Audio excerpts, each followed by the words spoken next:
stacking in my bag. Yeah, stacking in my bag. Got a crypto grind. Currency's flowing, every coin's on my mind. My Coinbase up, watch your numbers climb. In this damn fine, feeling so prime.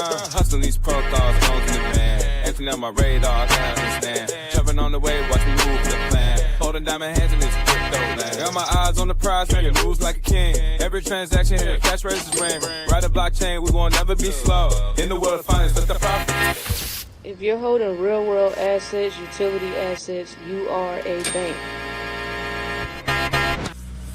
Yeah, of course, we go over the news and stuff, but we just do what feels natural when we be doing our thing. You gotta get this money on.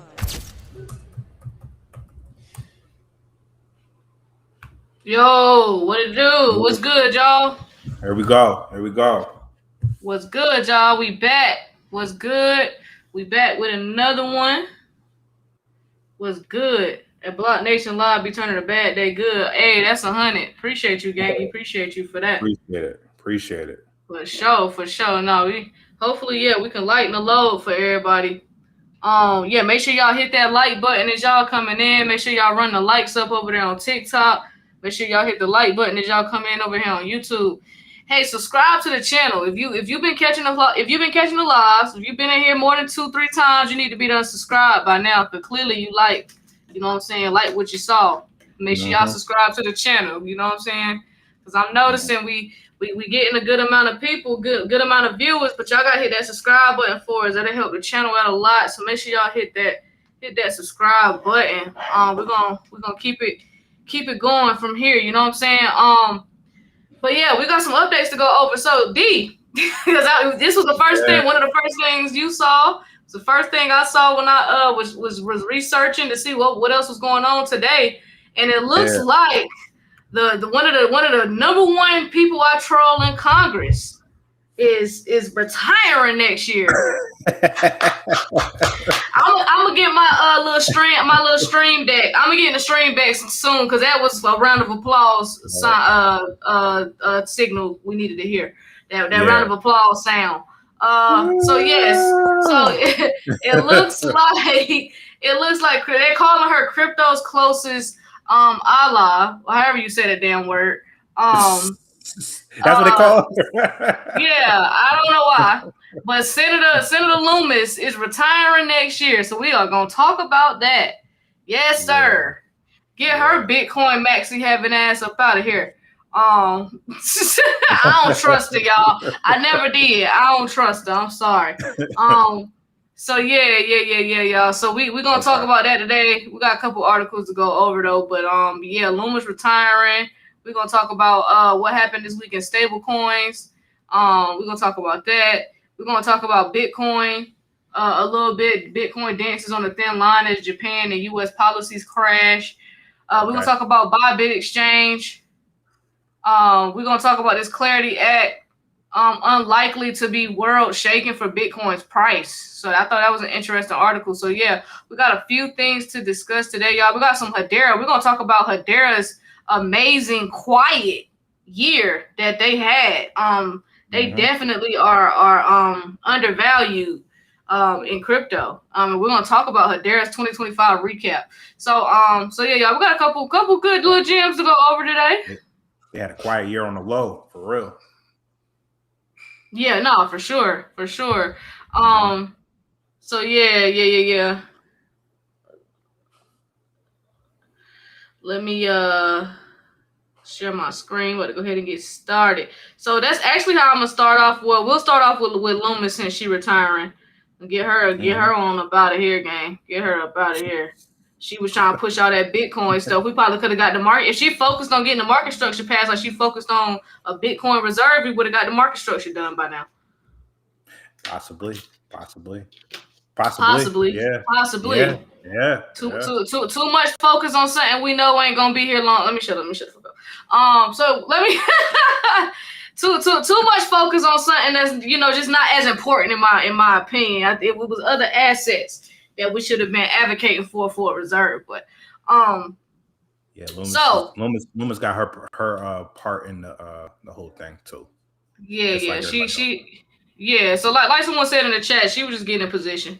Yeah, Ron. Shout out to Ron over here on YouTube. He said she just getting in position. Literally. That's why she retiring next year. Lummis know what's about to happen. Yeah, and I wouldn't be surprised if we get some more announcements about retirement. Wouldn't be surprised. You know, so some more people probably gonna be retiring. So because being in Congress for what? Be in Congress for what? I got enough money now. Bye. I'm gone.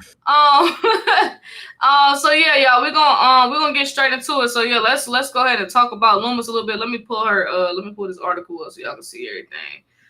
So yeah, crypto's closest ally in Congress, Senator Lummis, is retiring this year. Man, Senator Lummis.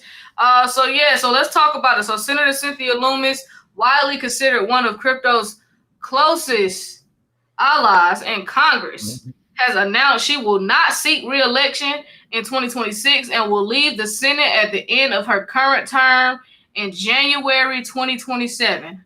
January 2027. So Lummis has chaired the Senate Banking Committee's Digital Assets Subcommittee and been central to U.S. legislative efforts around cryptocurrency regulation and clarity. In an X post, she said the demanding pace of recent sessions wore her down. Nothing. Yeah, she said, noting she didn't feel she had 6 more years in her. I wouldn't feel like that either if I knew I had billions on the way. I wouldn't feel like I got 6 more years in Congress either.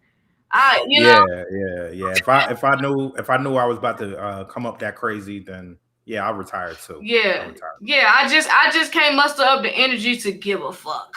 So that's basically what she's saying.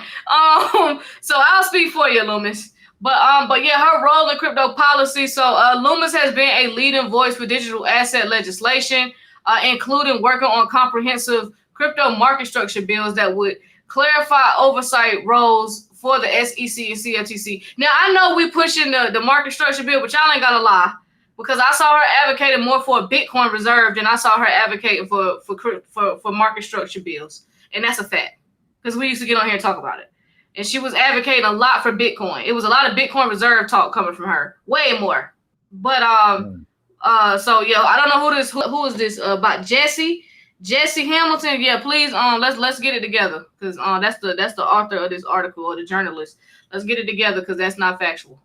Let's point out her efforts on a Bitcoin reserve, because that's where more of her efforts were.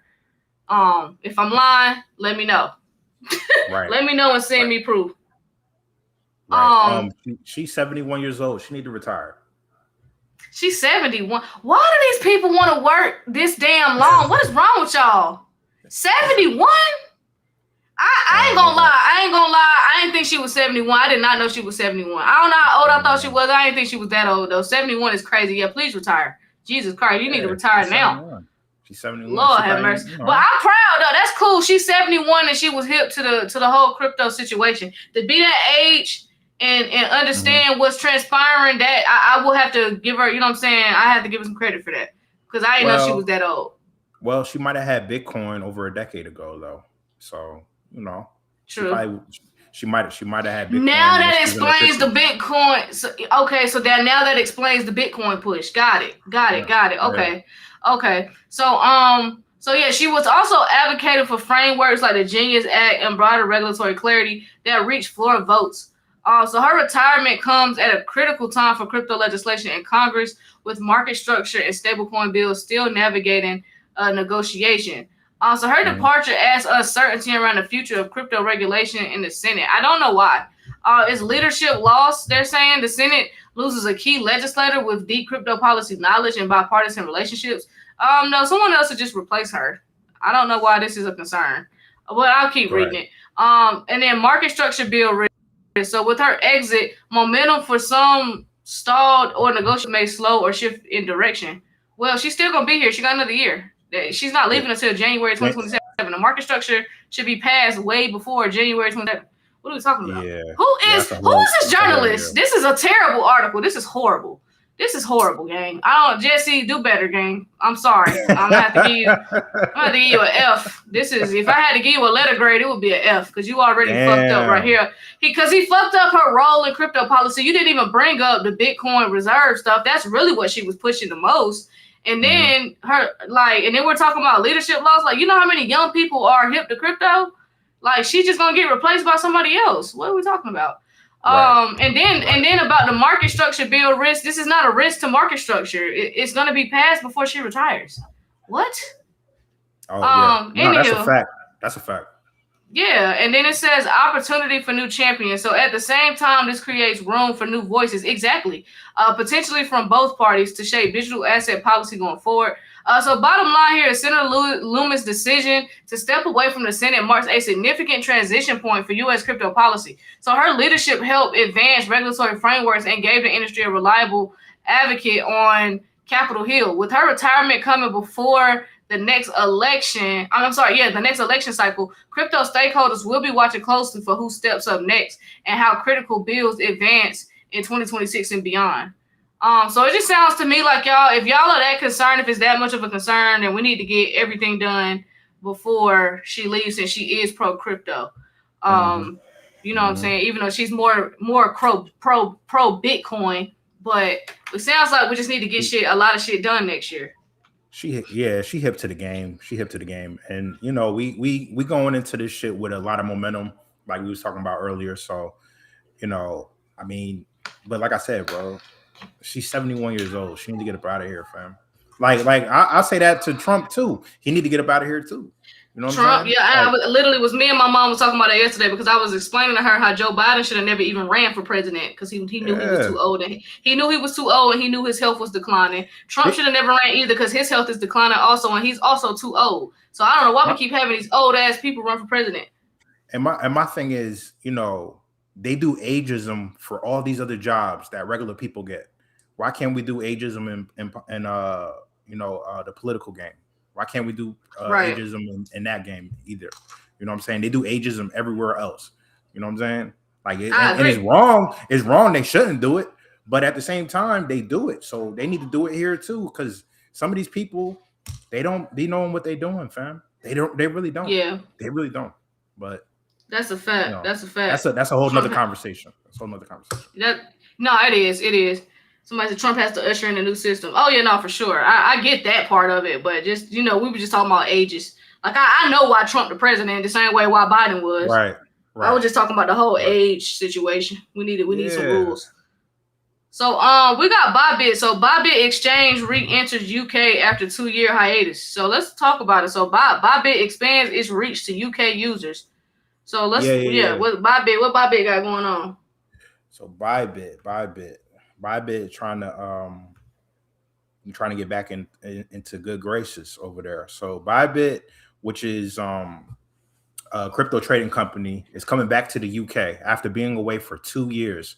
So they reopened access for UK users because the UK is putting clearer rules in place for crypto, and more people are using it there, you know, than they ever have. So why Bybit left and why it's coming back is because the UK has been tightening rules about how crypto companies can advertise and operate.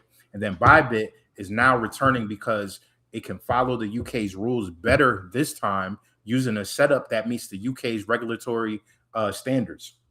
So the important regulator, the FCA, over there in the UK, and what it means. So the FCA, which is the Financial Conduct Authority, is the UK's main financial watchdog. So Bybit says it's launching in a new way that meets the FCA's financial promotion rules, which are rules about how crypto products are marketed towards the people over there in the UK, right? And Bybit is working with the UK authorized company called Ark, and which acts as an approved checker for Bybit's promotions marketing in the UK. So what they're offering in the UK is spot trading and P2P, peer-to-peer trading. And then the safety rule following mentioned in the article is transparency, AML, KYC, etc. And then why the UK markets matters because the FCA estimates around 8% of the UK's adults own digital assets now.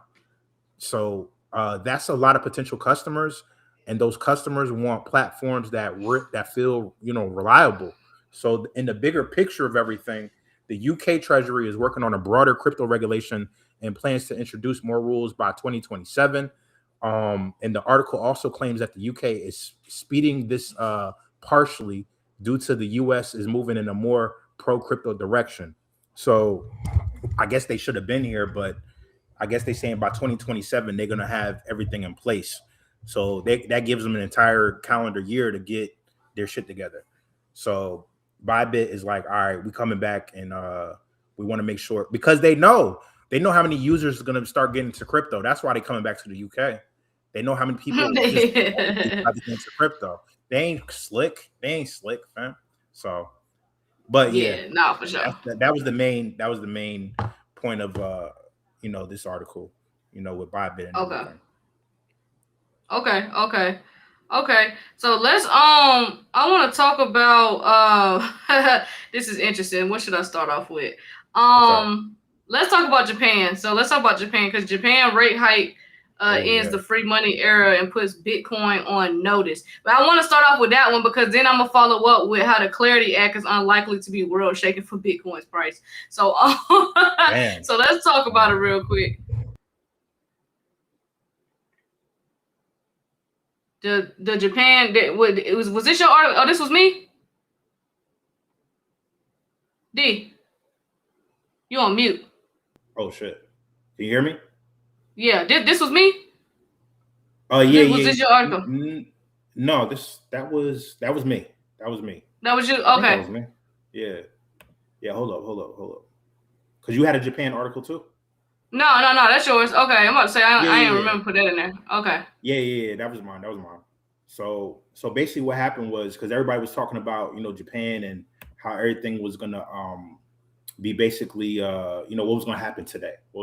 So basically this is the breakdown of it. So Japan's central bank, which is the Bank of Japan, they raised interest rates, 0.75%, the highest since 1995, right? The highest since 1995. And I think earlier this year we was talking about 1995 a lot, because we was talking about how things were changing. That was one of the years a lot of things was changing, and it was putting a lot of shit in your face, because 1995, that was the OJ trial, right? I think that 1995 was the OJ trial, and then Windows 95 dropped that same year.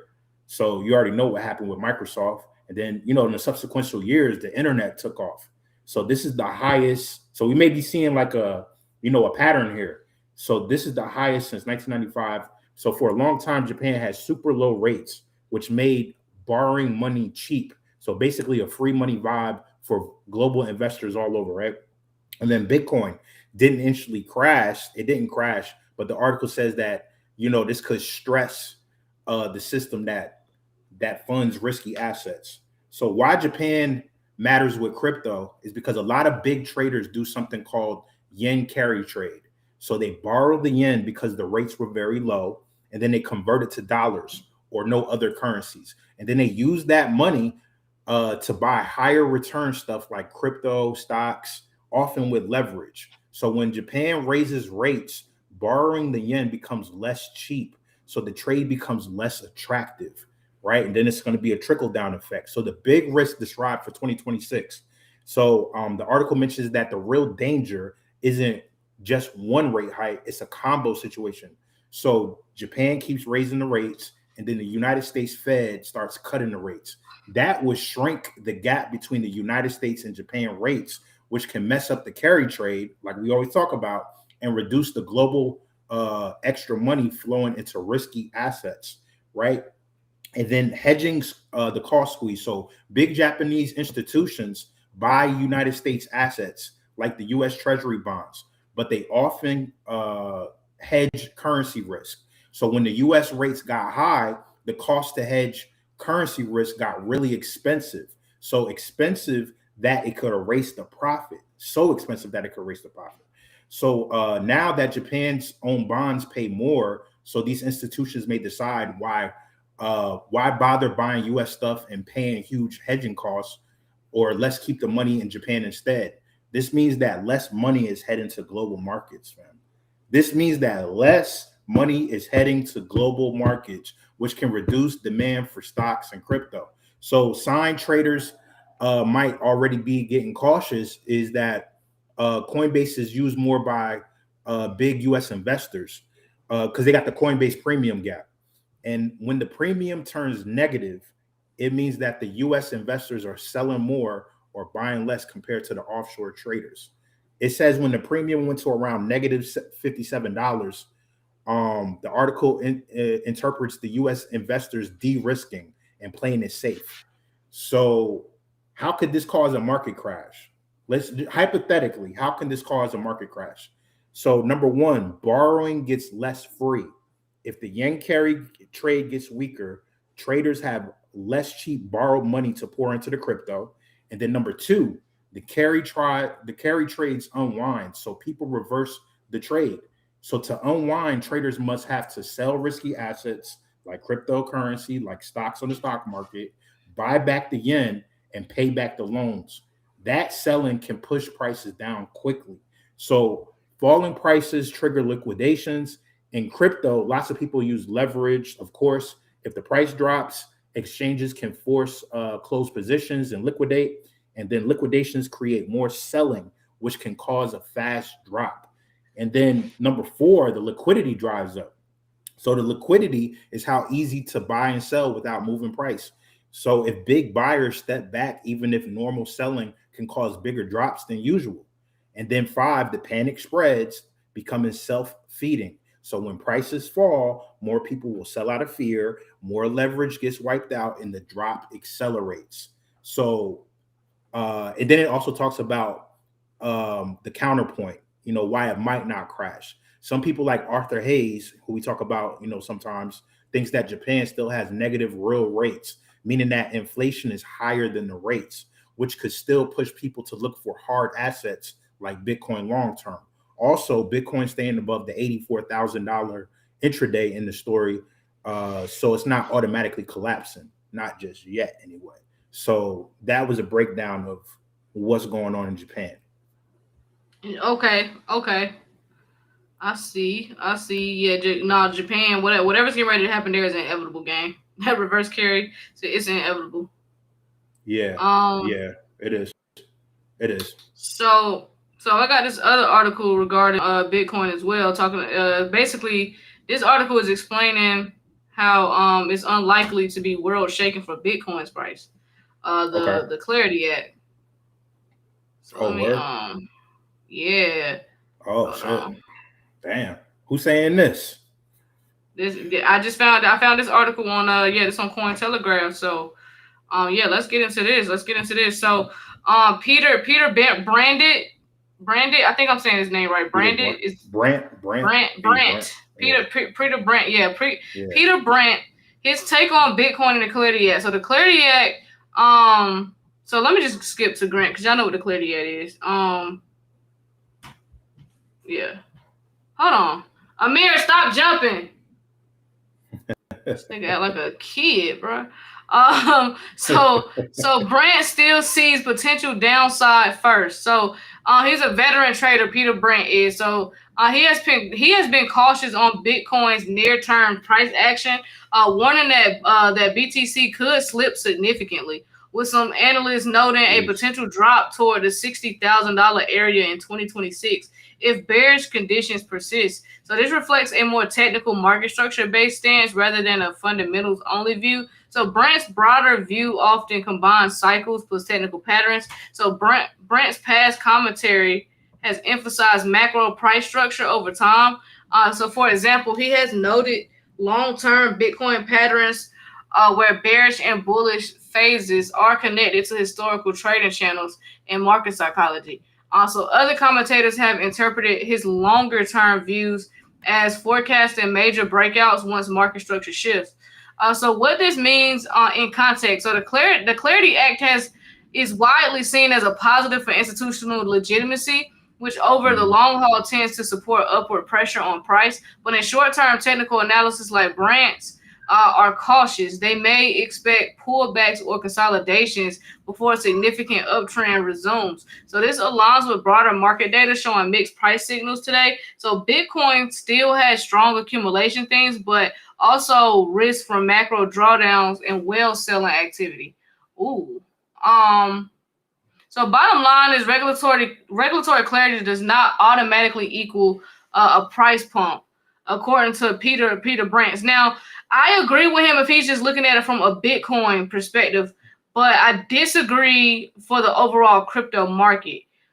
Just because we know that this is a utility-driven rally that's getting ready to happen. Like the super cycle is not about Bitcoin, and that's what we're transitioning into. So people they gotta get used to not associating utility assets and RWAs with Bitcoin, because at some point at some point next year, possibly, if it does happen like this and Bitcoin does dip, those assets are going to decouple. And people have to get ready for that, and they have to stop associating the entire market with Bitcoin. So that's the transition that people have to get ready for. Whether you're ready or not, it's happening. So they just talk about technical conditions and market structure and all that, but I see what he's saying, but that doesn't, to me, his opinion is for Bitcoin. But it's leaving out that the decoupling, the possibility as well, which is more than a possibility. I really feel like it's happening. And I feel like they just want to keep people in the dark about what's really going on, because that's why all these mixed opinions and mixed views are coming out so much, because they don't fucking know, or they know and they just trying to keep the people off kilter. Mm-hmm. But I'm pretty, I think a select few probably know, but I think the rest of these people maybe just taking an educated guess. Because I feel like everybody's not in the know. I think everybody else is just doing an educated guess, like, oh, okay. And that's what you were trying to say earlier, homeboy, that was being disrespectful. It's like, yeah, we may not be, financial advisors, or we may not work in Wall Street or stuff like that, but yeah, do we know a little bit more about the average, Fidelity broker about this shit? Hell yeah. I guarantee you, we know more. I guarantee we know more than most financial advisors, bankers, all these people that work for these fancy ass firms and shit. I guarantee we know more about crypto than they do. Guaranteed. Them jokers just probably learned what a cold wallet was, right? They probably they're trying to wrap their head around, because in their head this is internet money. So they're still trying to wrap their head around what is happening. They don't even get it yet. So yeah, for sure. So they just see that JP Morgan and all these other companies is like, okay, they're talking about tokenization. Okay, let me try to. They trying to scramble now. I feel like they're trying to scramble now. Because now they're hearing it more. But what's this? Yeah.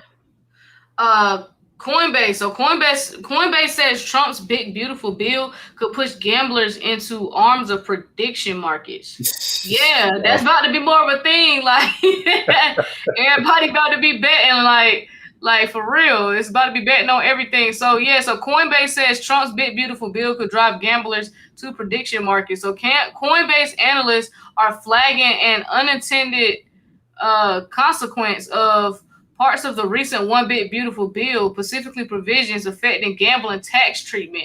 So that could lead gamblers to seek alternatives like crypto-based prediction markets rather than traditional sports books. What you say? Hey, no, I said damn. Oh, yeah. Yeah, so what's the Big Beautiful bill and gamblers tax change? So a tax provision is the newly passed bill. In the newly passed bill will limit the ability of gamblers to fully deduct losses from winnings starting in 2026. So under the updated rules, only 90% of losses are deductible, meaning professional and recreational bettors could face higher net tax burdens even when they essentially break even. So according to Coinbase, this change could make traditional gambling financially less attractive, steer users toward prediction markets, which often offer more tax-efficient structures, benefit platforms that support these markets, especially where they are legally regulated at the federal level. So why prediction markets are a growing opportunity? So Coinbase is not just talking, it's acting. So the company, they announced their prediction markets and stock trading as part of their broader strategy to become an everything exchange. So prediction markets allow users to trade yes or no contracts on real-world events like elections or sports, and are increasingly regulated under federal law rather than state gambling rules, giving them a clear legal footing. So Coinbase has also sued multiple states that are trying to treat prediction markets as gambling, arguing they should fall under CFTC jurisdiction, not state gaming law. So this dual push So this is a dual push. New products plus legal protections.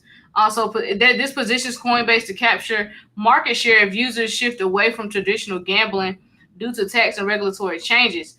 So what this could mean is prediction markets could attract users who feel squeezed by tax and regulatory shifts in traditional gambling sectors. Coinbase's diversified strategy, so crypto plus stocks plus prediction markets, makes it more resilient and broader in appeal. And the legal battle over how these markets are regulated may determine who controls this new segment. Regulatory and tax changes in mainstream law, like those in the One Big Beautiful Bill, might unintentionally accelerate demand for regulated crypto-based prediction markets, and Coinbase wants to be at the center of that shift. So I see it happening. I see it, bro. It's crazy. People about to be betting on the most bizarre stuff, but I see it. I already see it in my head how this shit got to be. Hey, so y'all finna bet on who pick for the next Fed chair? Like, y'all gonna, you know what I'm saying? Niggas just gonna be voting on crazy shit. Like, it's about to be crazy.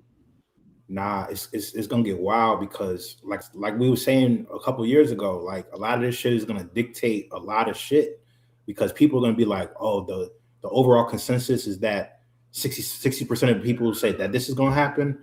All right, let's bet against it. Let's do something else. It's gonna be manipulated, fam. Like the world is gonna become more manipulative, fam, as the prediction markets happen because you think sports is not gonna be the end of it. It's gonna be just regular shit that people are gonna be betting on. They finna have people addicted to gambling, bro. I'm trying to figure out what is the agenda behind this whole turning the world into a big fucking casino. That's essentially what's happening here. What's the agenda behind this? Is just for people to lose their money? So people could, I know it's for capital. Well, yeah, so they could just keep money flowing through the system. Flowing through whatever system, you know what I mean, and just keep people on it. You know, giving people it's like the lottery, yo. It's like giving people it's like a lottery ticket. You know what I'm saying? Like when people get these parlays, they feel like, oh man, it's like the lottery. But now that you got these prediction markets on these platforms and stuff like that, it's gonna be easier. And I got a Coinbase article to follow up with that because your girl at it again, yo. Okay. Mark said because they will be home. Yeah. They need something to do. No, that's a fact. They definitely need something to do. Yeah. You talking about this Ark Invest article? Oh yeah. I saw she bought more stocks. I saw that this morning. Yeah, she bought some more stocks. Yeah, she ain't playing. 17,386 to be exact. Yeah, man. 17,300. I'll be wondering like how they be coming up with these numbers to buy or whatever. So your girl bought 17,000 shares, over 17,000 shares. So for the second time in less than a week, Cathie Wood's Ark Invest has acquired more Coinbase stock across its ETFs. The asset manager firm placed its bet on Coinbase, which recently unveiled the system upgrade, yesterday. And then Ark Invest's latest acquisition of 17,386 Coinbase shares was worth approximately $4.2 million. The stocks were distributed across its funds with 12,081 Coinbase shares, equivalent to 2.9 million. And then it's sent to Ark Investment ETF, also Ark Next Generation Internet ETF.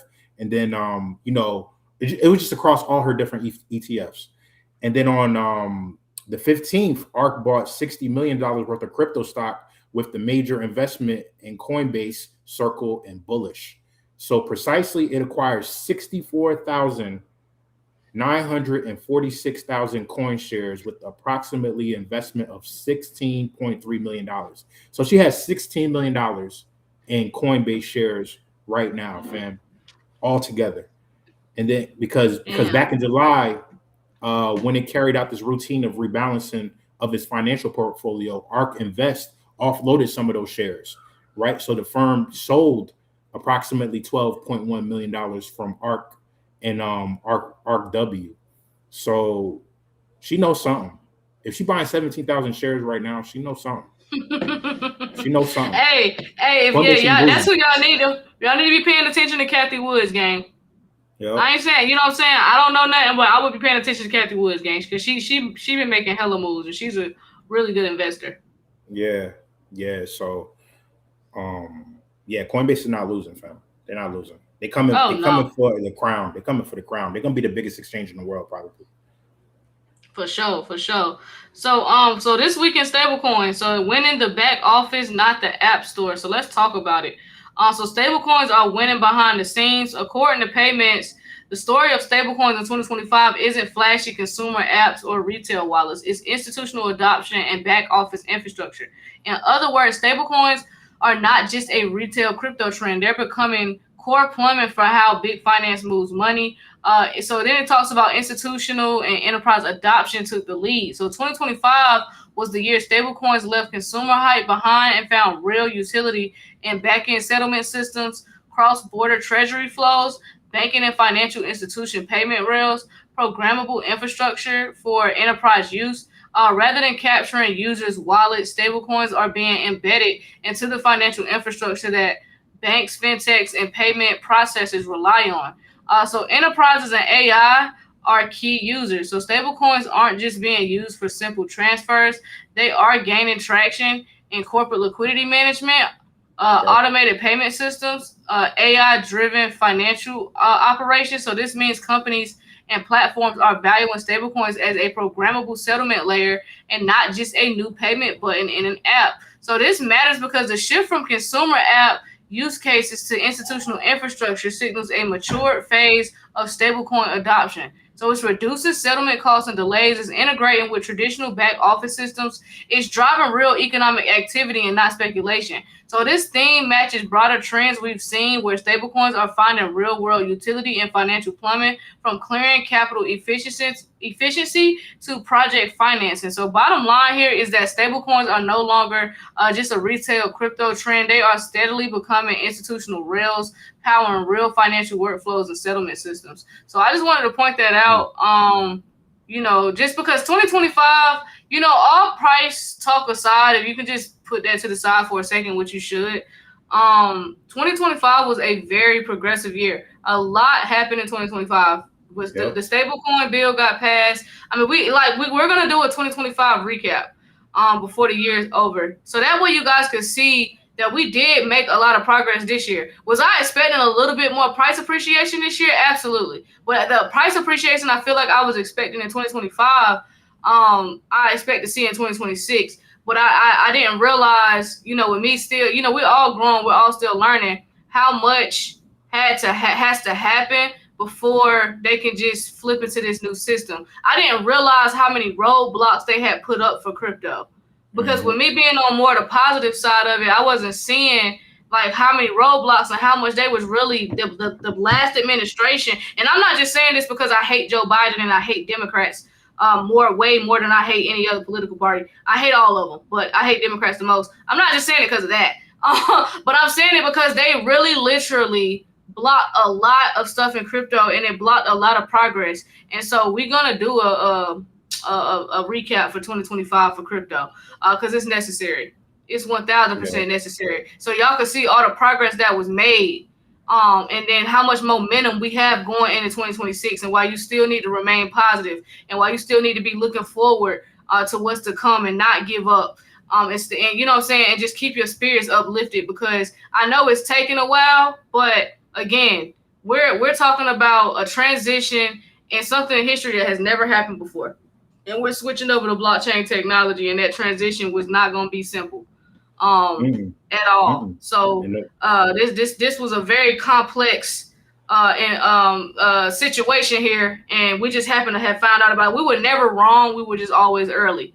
Okay, we were never wrong. We were just always early. And you gotta think. There's a lot of these legacy gatekeepers. They didn't want this shit to happen as fast as it did. You know what I'm saying? They was holding on for dear life. Because they could have did this. I think you said before, like if they really wanted to, catch people off guard, they would have did this back before 2020. They did this in 2018, 2017. You know what I'm saying? So it's kind of like they had to give people time to understand what we were walking into, to one, give them the opportunity to invest if they wanted to, but at the same time, they was going to throw a whole bunch of curveballs, as they should. as they should. They're not gonna tell you how to get rich. They never really have. They gotta tell you in code and shit. You know what I'm saying? So you gotta discern for yourself, and you gotta come to the conclusion yourself. I also believe that they realized them holding them like America being behind technologically backfired on them, because they realized like, oh shit, we can't even get these systems going because the current systems and stuff that we have in place right now can't even hold all this stuff. Like it can't even manage it. It can't do it. It's not strong enough.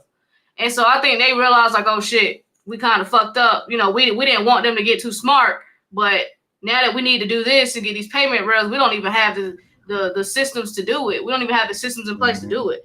And so then they realized like, oh shit, this is going to take years for us to, because I think initially, if they had the proper systems already in place, this shit would have happened in 2017, 2018, and we all would have missed it. Because I wasn't even in crypto in 2017 or 2018. I wasn't that early. Shout out to the people that was early. That wouldn't have missed it. But most of us here would have missed it. We would have missed it. And the only reason why we got this opportunity was because of the back office stuff that they're talking about in this article that we're going over right now, was because all of that stuff had to be updated. And that stuff took time. And it took a lot of time because they've been updating it for a very long time now.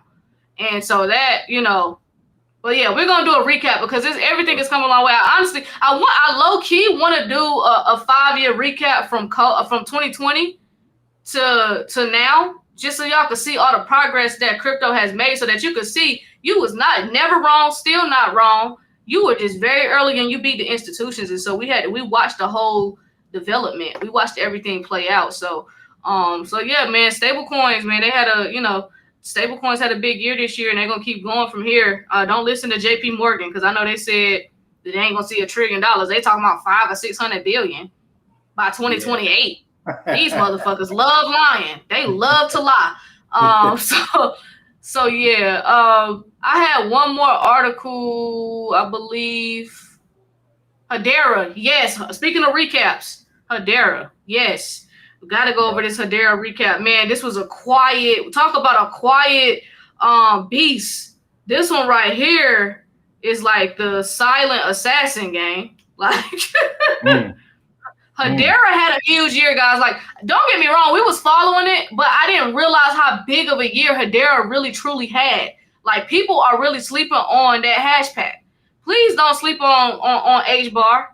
Please. And we knew not to sleep on it, but they really had a big year. So let's talk about it. So Hedera's quiet breakout year, because it definitely was quiet, but they definitely had a breakout year in 2025. So while most of crypto stayed focused on price, Hedera spent 2025 solving real world problems. So this was the year Hedera moved from promising tech to production grade infrastructure across finance, government, AI, climate, and identity.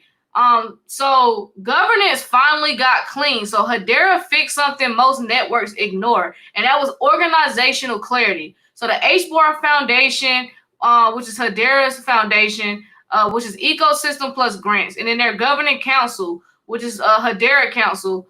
So that's protocol, treasury, and validators, and then clear leadership roles assigned. No overlap, no confusion for enterprises. This matters because institutions don't build on unclear governance. So enterprise governance expanded without breaking security. So Hedera launched a partnership program that lets enterprises, universities, and developers participate without touching consensus power. So council keeps validator control, partners gain access, tooling, working groups, more builders, same security model. This is how mature infrastructure scales participation without centralizing risk. So Fortune 500 adoption also went live. So Arrow Electronics, which is a Fortune 500 company, joined the Hedera Council. Not a pilot, not a POC.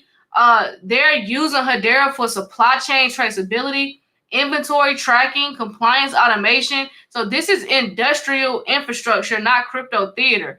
Also, network upgrades that actually matter. So Hedera rolled out block nodes and block streams, giving developers faster access to historical data, block-style data formats familiar to Web3 devs, better analytics plus indexing. They also upgraded tokenization tooling with ERC 3643, a compliance-ready standard for regulated RWAs. So translation, Wall Street ready tokenization for those that needed some clarity. Also, AI plus verifiable compute. This was big. I know we talked about this. Hedera became part of verifiable AI infrastructure. So NVIDIA plus Accenture plus Equity Lab. So AI outputs logged and audible on Hedera. Explainable policy compliant AI. Hedera also launched AI Studio, allowing enterprises to build AI agents, log decisions on chain, meet audit requirements. So this places Hedera inside the regulated AI stack and not just Web3. Also, financial infrastructure went mainstream. So 2 massive milestones. So US spot HBAR ETF. So Canary Capital launched the first US HBAR spot ETF, puts HBAR alongside Bitcoin and Ethereum in regulated portfolios, and signals institutional acceptance. Also, Wyoming state stable token. So Hedera was selected for a state issued stable token. Not a sandbox, a legal pilot, a blueprint for future U.S. state digital money. So this is how crypto becomes policy compatible. And then governments put real assets on chain. So Hedera powered Virginia's environmental credit marketplace, Georgia's national land registry, Vera carbon credit infrastructure, and PwC ESG credential tokenization. So governments don't migrate systems unless the tech works.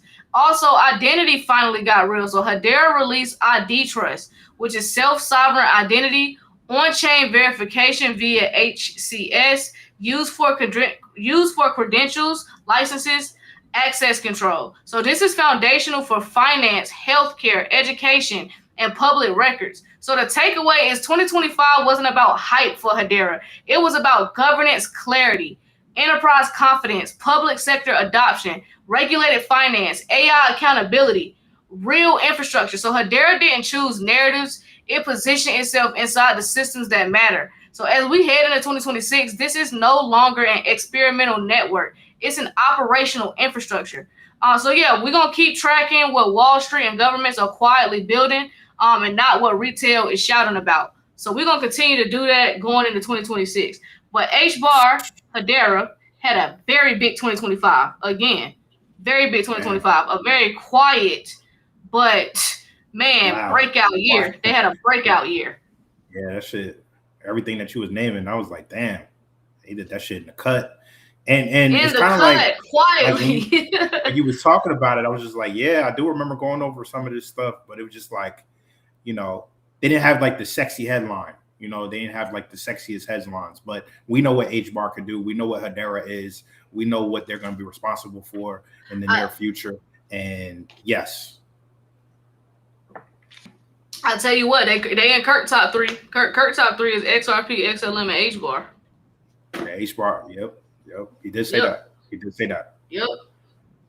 So you know, when he's a little bit more on the technical engineering side, so I really value his opinion because he understands these protocols a lot better than 99% of the space. So you know, so I wouldn't take that lightly that HBAR is in Kurt's top 3. Now that's not financial advice. That is for you to go do your own research and make your own financial decisions. But I'm just throwing that out there so y'all know, like some very, you know, very enlightened people really like Hedera. So yeah, man, that's it for today, y'all. That was everything we had for today, man. So we appreciate everybody tapping in with us today. We appreciate each and every one of y'all. Shout out to everybody who helped run them likes up. Everybody for hitting that like button, for tapping in with us, sharing the live, reposting live. You know what I'm saying, and consistently being here. So we just want to, you know, thank y'all for that as well.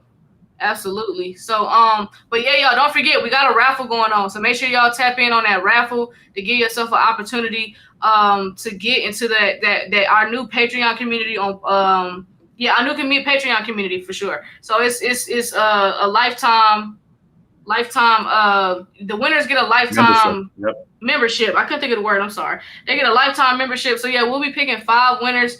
So you'll get 1 month free in the DeFi Patreon, and then you'll get free access to classes and workshops for crypto and DeFi and wealth strategies for the entire 2026. So the drawing will be on December 22nd, 2025. Again, It's gonna be on December 22nd, 2025. So for those so if you buy 3 or 4, we're gonna put the numbers in a hat. We're gonna pick a number this time. So I like that way better. It's more organic, and that way you guys will have a good chance at winning.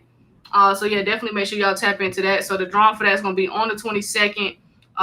So yeah, we'll share that link in the Patreon and in the Telegram, but it's in the bio as well. So make sure y'all check that out. And then we're doing a class. We're doing that new financial system masterclass. That's gonna be on the 21st. So we're gonna be talking about a new financial system, and how money and payments are evolving on the blockchain. So you're gonna be learning a lot about the building blocks and how automation is reshaping financial services. So y'all might want to take advantage of that class, especially if you're new, so you can understand the magnitude of your investments. We don't want people selling. Y'all need to understand that these assets are assets that you need to hold on to for the rest of your life.